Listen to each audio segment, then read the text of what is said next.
No. Oh, it's not? Nope, it's not. It says x is greater than 0 and less than 4 pi. So it's an open interval. Okay, Clancy. Is there only 3 domains on trig functions because? Yeah, generally, exactly. We need to put a domain. I mean, I wouldn't have to, but if we didn't, you'd have to write an answer that included all of the infinite values. So it'd have, like n something. exactly, it'd be in terms of some integer, yeah. Okay, so, but we'll make them easier. We'll always just, restrict that domain so there's a finite number of places. Okay, so what are we gonna do here? So we need to obviously jump in and take some derivatives and things, but let's also, well, you tell me, you talk to me about this. I want to, I mean, I don't like to, but I do like to, but I want to go through these. I mean, you understand there's several levels of mastering this stuff, right? The first thing is you just have to develop, you have to come to understand the concepts a little bit. Then which you do. I mean, that's the calculus people know.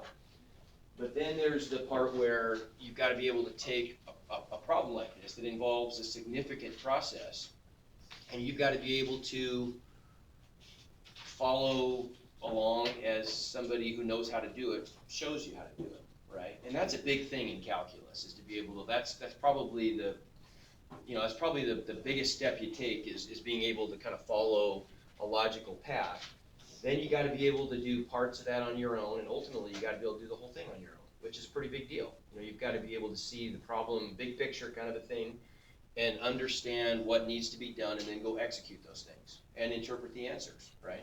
It's a lot of stuff, but you got to get there, right? So you as good students, and usually, let me say this, as really, really smart people, but sometimes not yet great students, need to kind of marry those two things together, your obvious high intelligence, but also with the ability to just go in and get to a point where you can do this stuff. It's a little bit different for everybody, but some of the things I used to do, I used to look at, I mean, for me it was looking at examples that my professor in college went through in class, and just pouring through that and saying, okay, now let me do this on my own.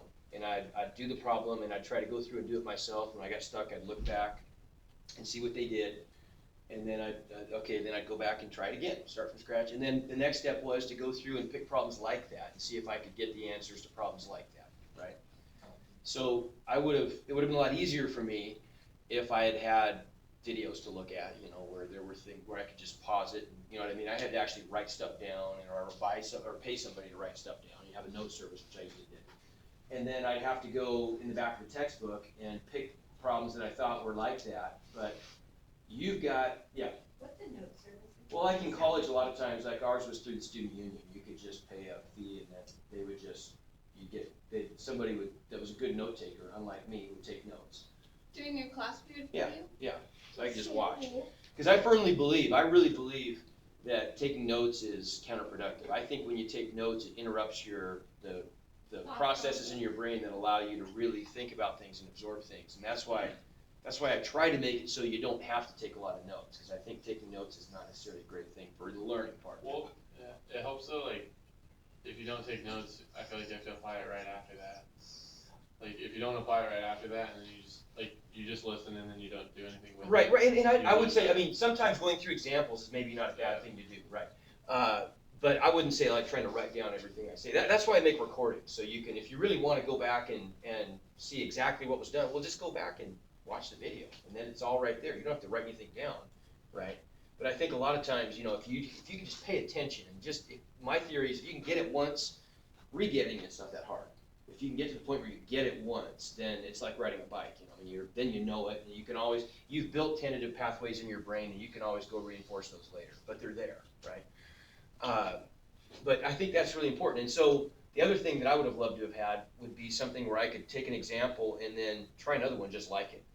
That kind of thing to me would have been just super helpful as a student back in the olden days when things were on paper and pencil, and it was just, we chiseled things in tablets sometimes. So anyway, so let's talk about this. So we've got to come up with big picture kind of a thing. We're going to make our table. We're going to find relative extrema at first derivative critical numbers, right? So we've got to identify all the first derivative critical numbers and test those, either using first derivative test, or now we have the option of the second derivative test. We've got to find second derivative critical numbers and check those, right? Because we got to find relative extrema and points of inflection. And just kind of big picture concept stuff, we know that relative extrema are just places where they're points of transition of the first derivative, where the function goes from increasing to decreasing, which would be a peak, or decreasing to increasing, which is a valley, right? Points of inflection are, we don't even distinguish between one flavor versus another. We just say a point of inflection is when we change from upward to downward concavity, or vice versa, right? Okay, so we've got to get all that stuff. But remember, we also need to consider places where the function is undefined, because those are very important. Those are very helpful to us. If we know places where there are vertical asymptotes, then first of all, we know those are places where I don't even have to look for critical numbers, right? Because critical numbers are only valuable if they're in the domain of the function, right? Places where the function exists. And also, later on, and we're not quite there yet, but when we get to the point where we want to be able to sketch graphs of functions, the asymptotes are huge. They make it really easy to do. And so, even though it seems like kind of a pain and you're kind of want to get going on the calculus, take a second and just analyze the function and find the vertical asymptotes. Find the places where the function's undefined, right? So, what kind of function are we looking at here? Secant. I'm gonna make a new page. How about if we just, so we don't have to muddy up this page with that first step. Let's just grab this stuff.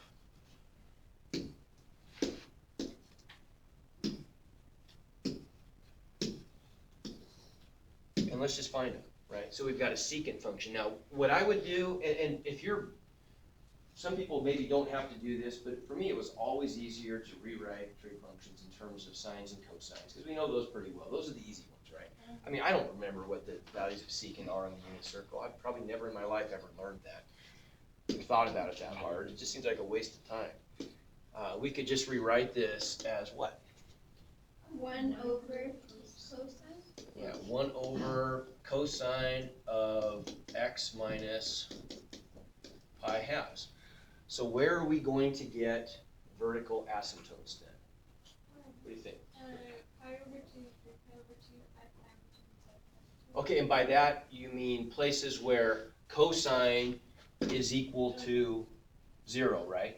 Okay, so we're going to take everything in here, and let's just think of that as being theta, right? So we want to know where is, our question is,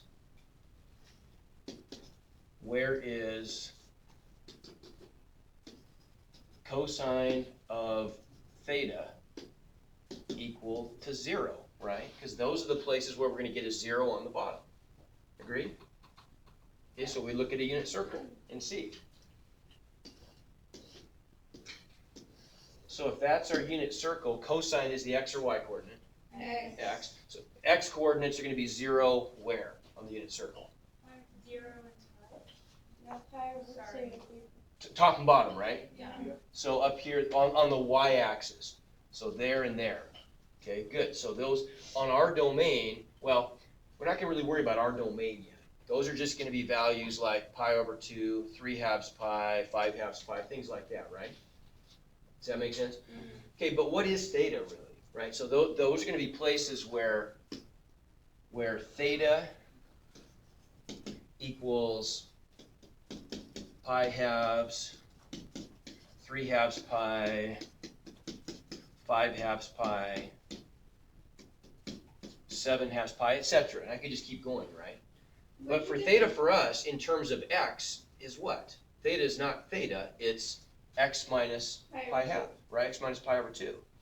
So what we've really got to do is we've got to look down at this then and say, okay, well, for these values of theta, what are the corresponding values of x, right? And so we could do something like this. And you could organize this in different ways. I would personally probably, well, when we're done, I'll show you maybe how I would have done this, and you can decide if you want to or if you're ready to think of it that way yet. But What I would do is I would say, okay, with this one, we get the equation, then if I'm gonna solve for x, I get the equation x minus pi halves equals pi halves, right? For this one, we just get the equation x minus pi halves, sorry. X minus pi halves equals 3 halves pi. You get the idea, right? Don't you need, wouldn't you also need for x to equal, x minus pi over 2 equals 0 too? That equation. No, because at 0, my cosine is equal to 1. See, these are just, what we got here, these are just the places where, let me put this all in a big box. If you got x equals pi over 2, Right? Those are the places where cosine theta equals 0. Those are the values of theta that make cosine 0, right? wouldn't x being pi over 2 make cosine 0 as well? Well, theta being pi over 2 does. Oh, yeah. See what I'm Okay, saying? okay, yeah. Okay, but then we've got to say, okay, those are the values of theta, but we really considered theta to be the whole expression x minus pi halves, and we're trying to solve for x, right? So for each of these values of theta, we'd go back and say, okay, well, if x minus pi halves equals that, or that, or that, or that, what does x equal in each case, right? Yeah. So then we'd have, and maybe you're already saying, this seems like this is pretty redundant, maybe there's an easier way. There is, and we'll look at that in a second. Oh. So x minus pi halves equals 5 pi halves, and then finally,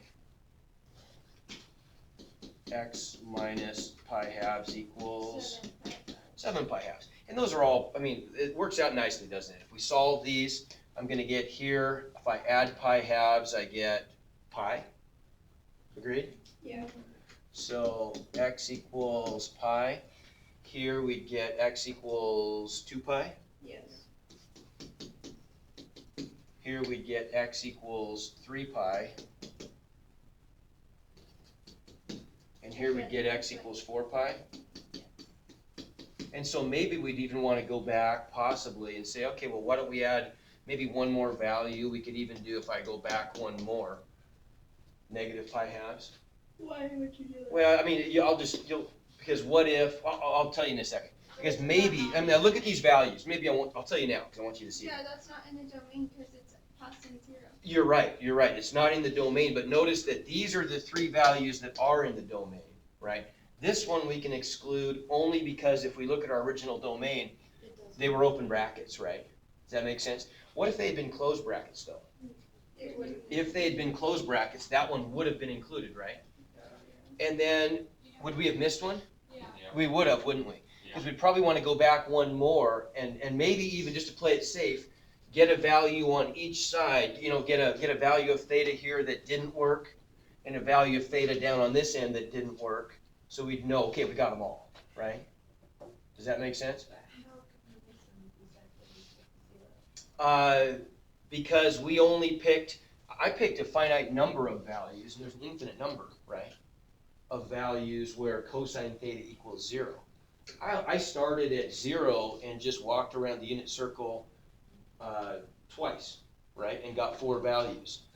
But I didn't walk backwards around the unit circle at all, right? I could have started at negative 11 halves pi and walked around a whole bunch, and then that would have been wasteful. I would have had a whole bunch I didn't need. But I could have maybe started, being as this one worked, right? Maybe I want to start a little bit back further and find one that didn't work, just so I know, okay, didn't work, all these worked, didn't work, I got them all. I didn't miss any. You see what I'm saying? I see what you're saying. Okay. I don't see why if you start where the domain starts and end where the domain ends. Okay, well, okay, but here's why, because this is the domain for x, and we're talking about thetas here that are not x's, right? Right, you see the difference? We're talking about cosine theta being equal to 0, but theta is this whole x minus pi halves, right? You see what I'm saying? Okay? So maybe we want to back up one more. And if we did, this would give us the equation x minus pi halves equals negative pi halves, which gives us the solution x equals 0, right? And so for us, being as we don't include 0 and 4 pi, we can exclude those, right? And so we only get a couple different answers. We only get answers for x equals pi, x equals 2 pi, and x equals 3 pi, right? Those are the places where we have asymptotes. But remember, we're not finding critical numbers, we're finding asymptotes. And maybe it's useful to know that we have asymptotes at 0 and 4 pi when we're drawing. Does that make sense? Okay. So now, let me pause there and just ask some questions. If there's anything you're not sure about in that process or you want clarified, if you have the question, I promise somebody else either has the question or thinks maybe they want to ask the question. So is there anything you're not sure about that we did there? Yes? So we won't be able to find, oh, never mind. Okay, yes? We were finding cosine theta, or cosine theta equals 0 because we were trying to find what the function was undefined. Right. Okay, does that make sense? So we're finding where cosine theta, which is really x minus pi halves, equals 0, because that's where the function's undefined. That's in the denominator, right? We did a lot of talking. Remember what we're really doing here, right? Okay, so now is there, and I really want you, and don't just shut down for this, because even if you don't feel like you're 100% ready for this, this is where you definitely want to go as a calculus student. Okay, you want to get to a point where maybe you don't have to, see, to me that's, like, this just really rubs me the wrong way to do it this way. And here's why, because what if our domain had been between 0 and 40 pi? Yeah. That would have been really a lot of work to do, right? Very, very redundant. Okay, so there's got to be a better way, and by better way, I mean a more general way. More general is always better. So right now we're doing this to find the places where x is undefined, right? Where the function is undefined, exactly, Because right, it's not going to equal 0. right. Yeah. Okay, go you. Okay, first, Riley, you got it. Eeny, meeny, That's miny, fine, moe. just go ahead. Okay, so are the green numbers are critical numbers or no? No, not critical numbers, but it's the same kind of thing we would do to maybe find critical numbers, but really all we're doing here, remember, is we're saying we haven't even done any calculus yet, right? We're just trying to find the places where the function's undefined, where we have vertical asymptotes. So what does that tell us? So that tells us that if I were to make a graph, later on we're going to do curve sketching, those would be places where we would make vertical tangent lines, which is helpful because then we know that the function has to stick to those vertical tangent lines, right? Okay, which will make, when we get there, you'll see how that's very useful. But for now, maybe the only value is that those are places where if we get critical numbers there, they don't count because the function doesn't even exist there. Oh, okay, so, Right. okay, that's. Okay? Yeah. Are we going to use those, like the general equations we find? Or like, I forget like what they call, like last year we found like, you could just use a general equation for like cosine theta. Cosine theta is like 2n plus pi. Like, Right, that's what I'm going to do is now, that what- exactly. I'm going to show you now how we can talk about this in a more general way. So let's say instead, we're going to not go through that exhaustive process. We're just going to try to be more general about this.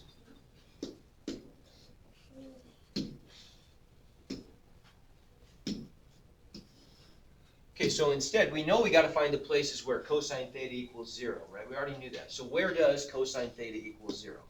Well, you told me cosine theta equals 0 on the unit circle there and there, right? Yeah. Now think what those are. Those are the, if I write that list of numbers down, I get 1/2 pi, or I get 3/2 pi, or I get 5/2 pi. Those are odd multiples of pi halves, aren't they? Yeah. Right? So how do we say an even number? If we're going to consider n to be the set of all integers, tell me an even number in terms of n. 2n, right? Because if I double an integer, I always get an even result, right? If I double an even, it's even, or if I double an odd, it's even, right? So if 2n is even, tell me an example of a number that's odd. 3n. No, 3n could be either one, because 3 times 2 is 6, but 3 times 3 is 9. You see what I'm saying? 7. No, not divided by. 2n minus 1. What is it? 2n minus 1. 2n minus 1 would work. Or 2n Minus. plus one, Three. right? When you, if we know that 2n is even, then doesn't the integer immediately preceding that or following that have to be odd? Yeah. So if I add one or subtract one, right? Usually the one we use in math would usually say 2n minus one, Yes. for whatever reason. I don't know why. So then we could say that, okay, I know then that theta has to equal, the places where the function's undefined is when theta equals 2n minus 1 times pi over 2, right? Whoa. Okay, right? Because that could be when n is 1, that's going to give me 1/2 pi. When n is 2, it's going to give me 3/2 pi. When n is 3, it's going to give me 5/2 pi, etc. Yes, ma'am? So you can just do pi over 2n? I can't, because then n could be, on the bottom I could get, okay, if I did that, right, if I did pi over 2n, then I'm just going to leave pi on the top and make the denominator bigger and bigger. Well, I meant like, Times n? yeah, times n. So then I could get, but what if n was even then? I'd get, see what I'm saying? I'd Why get does it like, have to be even or odd? well, because n, we're not restricting, n is just a set of integers, right? So we need to somehow just pick all the integers that are odd or even, and this is the way we do it. 2n minus 1, double any integer is even, so if I back off by 1, it's got to be odd, Okay. okay? So then you get like pi over 2 and pi over Okay. Right, does that make sense? So now, so look what we get then. Now, see this, I know this looks a little bit harder, but we're going to get all our answers at once, which is nice, because we're really not dealing with theta. These are the values of theta, but we want to set x minus 1/2 equal to that, right? So let's do that then. We're just going to ask the question, okay, that's not a theta, it's x minus pi halves equals 2n minus 1 times pi halves. Solve for x, right? So what do I do to solve for x? What do I do to both sides? Divide by No, five. Add pi over 2, right? Okay, so I get x equals 2n minus 1 times pi over 2 plus pi halves. Now all I've got to do is just simplify that. Well, I could distribute the pi, right? And split the fractions. If I distribute the pi, doesn't this just become, if I distribute the pi over both of those, I get 2n over 2, which is what? N. And let me write the whole thing out. I'd get 2n pi over 2 minus pi over 2 plus pi over 2, right? So it's just n, that's your final answer? So my answer is n pi, Oh, sorry. right? Does everybody see that? So these just cancel. Does everybody see how I got there before I do anything else, right? Yeah. All I did was just distribute the pi and then split the two terms into separate fractions, right? Instead of having a common denominator, I split the denominator. And then I end up with these cancel. 2 over 2 cancels vertically, and so my answer is N pi. x equals n pi. Well, that's pretty good, because what's our domain? Our domain was just 0, 4 pi. x is greater than 0 and less than 4 pi, so which ones would work? Well, 0 wouldn't work, but n equals 1, 2, and 3 would, and then 4 wouldn't work because that's not included. Wait, didn't we just find those? Oh, that, Yep, that but was the look how same- fast that was, right? That was the same thing. Right, yes. Okay, I guess two questions after. So does n have to be an integer then? Oh, yeah, we defined n as an integer. Okay. Yeah, I mean, I should have probably written it on the board, but N is always- I just said it, right? So n is the set of all integers. Okay, and then why couldn't it be 2n plus 1? Pi over two? It could. Oh, okay. Yeah, that's I fine. It wasn't could have sure been, if we could have done it with 2n plus 1, yeah, Okay. would have been fine. Okay, yeah, Never mind, I just figured it out. okay. I just looked it up. So, since now we know that x equals n pi, what does that give us? Okay, so Now that tells us that the three values then, so this tells us that n could, I mean, this includes all infinite values, but the only three that it would fall in our domain would be when n is 1, 2, or 3. Oh, gotcha, Right, yeah. okay. Okay, that makes sense. So now we can go all the way back to the original problem and we can say, okay, well, we know some stuff now. We know that x cannot equal, what was it, pi, x can't equal pi right? Yeah, can't equal pi or 2 pi or 3 pi, Wait, but right? doesn't x equal pi? Oh. Right, those are places where I have vertical asymptotes. Yeah. Okay, but now we can do calculus, finally. Okay, we haven't even done any calculus yet. So what do we do first? Find the derivative. Find the derivative, good. So, Okay, so at the outermost level, we've got to, we just have to follow the rules. When we first, from the outside layer of the onion here, what kind of a function are we differentiating? Well, it's going to be chain rules, sure, but what's at the outermost level, we've just got secant, right? Yeah. Secant of hand. What's the derivative of secant hand? 1 second. secant squared x times No. Secant x tan x. Secant tangent, good. So we get secant hand, tangent hand, times the derivative of hand is what? Isn't it just 1? 1, yeah. Okay. So it ended up being, yes, chain rule, but not much of a chain rule, was it? So, You can't just make that secant tan x minus pi over 2. say it again. Oh, no, because it's secant. No, right. So now, where are the places where this is undefined? So I'm going to leave it like that, but we could rewrite this. So I'll change colors. To simplify this for solving, we could write this as secant is just 1 over cosine, right? Yeah. Tangent is sine over cosine. So it would just be sin x minus. It'd be yeah, sine of hand over cosine squared hand, right? Yeah. Right, because I've got 1 over cosine times sine over cosine. Yeah. Oh, yeah. Right. There are 2. So sine hand over cosine squared hand. So where is that? We got to look for critical numbers in 2 kinds of places, where the function is undefined and where it's equal to 0. But where it's undefined, isn't that the problem we just did? It sure is. Right? We just solved whenever cosine of hand is equal to 0, and we found it's at pi, 2 pi, and 3 pi. So are those critical numbers? No. No, because there are places where the function's undefined. They're not even in the domain. Okay, so we don't have to. That's the good news. We already did all this work that we did to find this stuff, right? Yeah, I'll write it down. Did you already know that was gonna be cosine of 1? Yeah. Wait, so Okay, so when we're finding critical numbers, we know that f prime is undefined at pi, 2 pi, 3 pi, but look, those aren't critical numbers. Those aren't in our domain. How is cosine squared not any different than cosine? Well, because cosine squared is just the quantity cosine of something squared, right? Uh-huh. See what excuse me, cosine of something, Cosine quantity squared. times- Yeah. So if something is, when is x squared equal to 0? When x is 0, right? And when is x to the 99th equal to 0? When x is 0. Okay, Wait, right. what? That makes sense.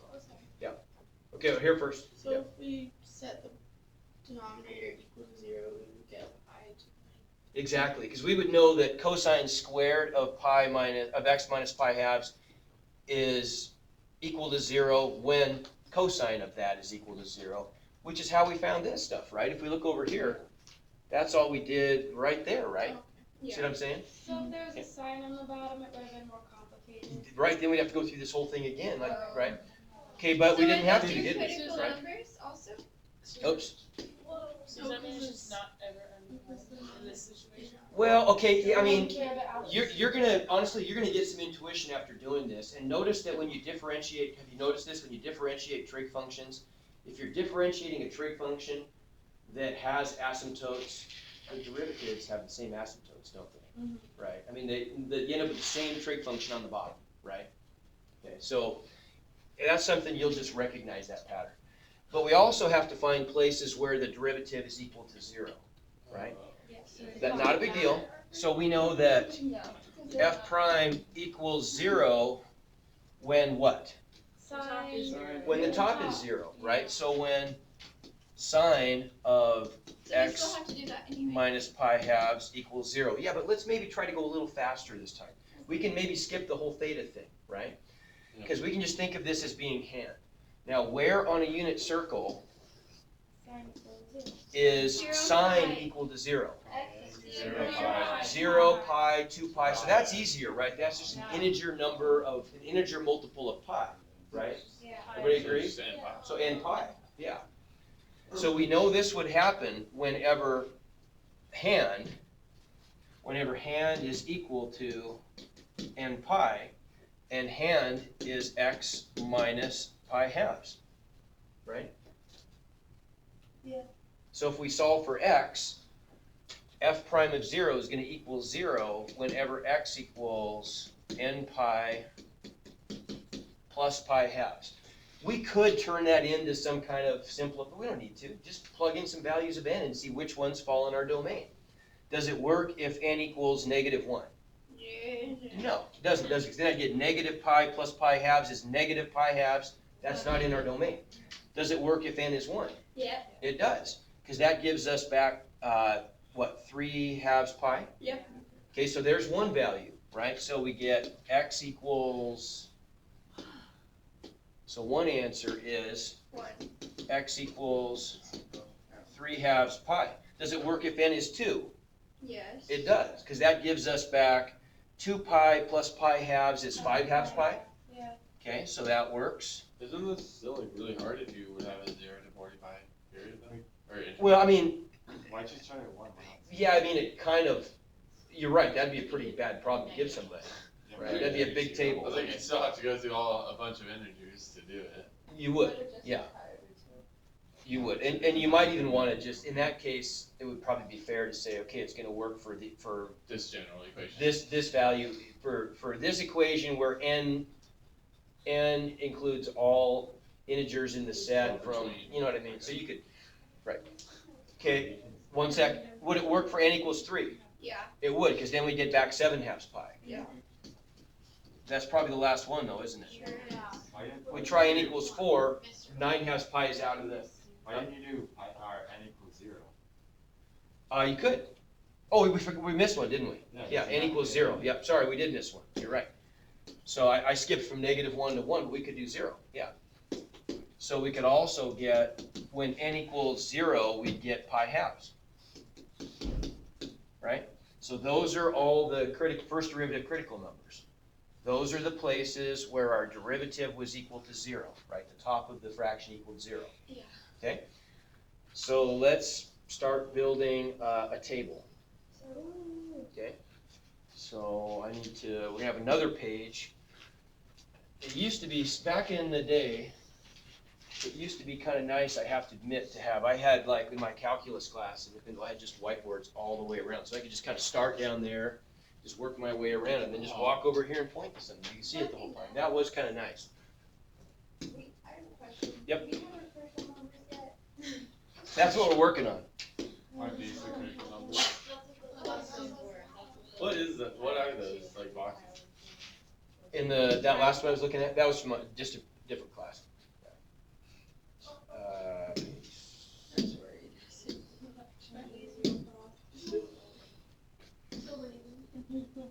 Okay, so let's start making our table then. So we've got values of x. Good 5 minutes. Okay, I'll get you one example class. How about that? Yeah. So we're going from It's too hard. 0 True. up to 4 pi. So we had, what did we have here? We had some places where we had vertical asymptotes. So at pi, 2 pi. 2 pi, 3 pi. 3 pi, we had function was undefined, right? So we called these vertical asymptotes. We could even put, I like to do this. To show it's vertical. Yeah, to show that those are segmenting, sectioning off the function. And then we had critical numbers. We had critical numbers at pi halves, 3 halves pi, 5 halves pi, and 7 halves pi. And those are places where the first derivative was 0, right? Mhm. Okay, And so, what's next? Find point. Second derivative, very good, second derivative. Okay, so where's that? That's back there. Okay, so I'm gonna do this. Wait, what is the question actually? Question's wanting us to find relative extrema and inflection points. Okay, so I'm gonna go to a different page for second derivative. Are we gonna continue this problem? Yes, we will. I will save this whole flip chart so we can come back to it Are you actually going to come back? Yeah. on Monday. You guys wanna take a couple days off? Yeah. Let's do that. Oh, you're so rude. Oh yeah, I'm a little liar. You guys are so I thought you were gonna ask. I thought you were gonna ask if I come to school tomorrow. I was like, no, I would not. Okay, so second derivative. That was like cruel joke. Okay, we can take a little shortcut here too, right? Now this is gonna be, I know, just don't panic. All you gotta do is follow the rules with derivatives. So this is product rule, right? Okay, How is it? Oh yeah. so we've gotta do, first times the derivative of the second plus second times derivative of the first, right? What do you do? So here's our first factor. So we're gonna get secant of hand times the derivative of tangent. Well, what's the derivative of tangent? Secant squared x? Secant squared. Oh. Oh. I got it right. Okay, plus second Wait, is that not a chain rule one, the derivative? Well, okay, it is, but you're right, it is. But then what's the derivative of what's inside? One. Just one. Yeah, I should have said that. Then we got derivative of it's tangent times the derivative of secant, but we already did the derivative of secant. It's just right there, secant tangent, right? This one would be really messy if we didn't have that. Just the x minus 2 minus 5. Yeah, that would help, wouldn't it? If it was x squared, this would be just. Whoa. Okay. Me too. So now we can simplify. We can make this a little simpler, right? This is secant cubed, and this is tangent squared times secant, right? Okay.